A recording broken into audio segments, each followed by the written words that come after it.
as we head into the month of December. And while you probably use the weekend to get a head start on your holiday shopping list, Amazon workers around the globe use it as a way to make their voices heard. Of course, this comes as union workers in more than 30 countries, including some here in the U.S., protested Amazon over their, quote, anti-worker and anti-democratic practices.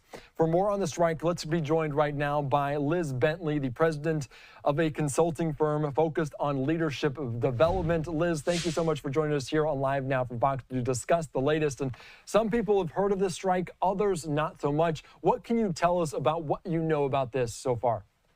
Well, Andy, with this being the biggest Cyber Monday ever, someone's going to have to deliver all of these things, right? And so during this time, listen, last year, Amazon did 18% of Black Friday sales worldwide and 170 billion of holiday sales. So this is a time that is a lot of pressure on their workers to really step it up. And as we know, Amazon has the gold standard of delivery. I mean, they have mastered it. Now even getting down to same day delivery in some cases, right? Yeah. So this is a lot of pressure on workers and they're pushing back. They have a slogan right now saying, make Amazon pay. Yeah, it is very interesting because obviously people rely on them and you almost get packages daily, especially at my house. But we're talking about a global company, an international company. And when strikes happen around the world, they still do impact people here at home. Can you discuss just that facet and how a strike in another country impacts people here in the United States?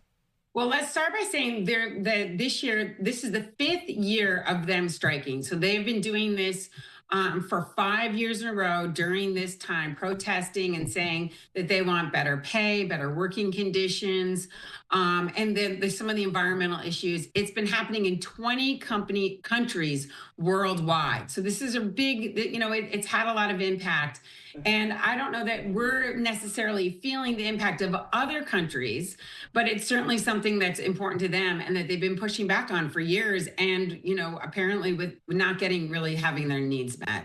Yeah, that's very interesting. As you mentioned, the 5th consecutive year of them protesting Amazon during the holiday season. Can you talk about the effectiveness of the strikes and have we seen Amazon give in to any of these people on the picket line? So Amazon is pushing back and saying we have great working conditions, we have really good pay. They're coming out with stats showing what their pay is and how they try to help employees have good careers inside their company. I think a lot of what we're hearing from the employees who are feeling frustrated is that it's during these really high stress, intense times that they're being pushed so hard that it's still very, very stressful for them and very hard. And I think they are not feeling heard, which is why they're pushing back. And Amazon is not apparently making a shift in their direction. Yeah, that is very good. And I do want to ask you just from Amazon's perspective, as they are in a busy time of year, so many, you mentioned the highest volume year, and it's year after year, 2024, probably going to be surpassed by 2025. Can you talk about their response a little bit and how they're saying that they treat workers well and whatnot? Is this a typical response from them? I mean, this is what they're saying. They feel like they've got great, employee packages and they give people really good careers and that Amazon is a really wonderful place to work according to them. And look, I think what employers in general face, not just Amazon, is that as we move into the world of AI and we have ChatGPT writing our employee reviews and the speed of technology, we can almost sometimes forget that we're working with humans and that these are people who have a lot of demand on them to drive vehicles around the clock and hit tight timelines with difficult driving routes and all kinds of weather conditions and all kinds of circumstances. And as employers, they have to kind of remember what they're dealing with and the people that they're working with. And that can be really hard, especially as times change. Yeah, I know for sure. And it's the happiest time of year, but it's also sometimes the most stressful time of the year. And I want to ask you, as we get closer to Christmas, closer to the end of the year, do you think U.S. consumers might feel the impacts of the strike? I mean, possibly. We'll see. I mean, again, it's the 5th year, and I hadn't heard about it in previous years with the strike. So I don't know, and I haven't heard about anybody talking about it or seeing it so far. So I don't know how effective it is.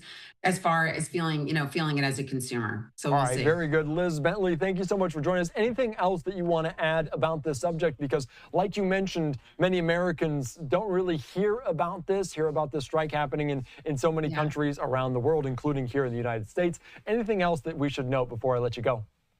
Well, I just think that the piece that employers need to continually think about is that as we digitize everything and turn everything into a technological experience, we still have to remember we're working with humans, and that these humans, have to sleep and eat, and it's a lot of pressure on them during this time of year where they're pushed so hard to deliver and do this kind of work around the clock, and just really remembering that as employers is important. Yeah, and of course, the voices of these employees trying to make their voices heard is a prime time to do so, I guess, during this holiday season. All right, Liz, thank you again. I appreciate your joining us here on Live Now from Vox to detail the latest.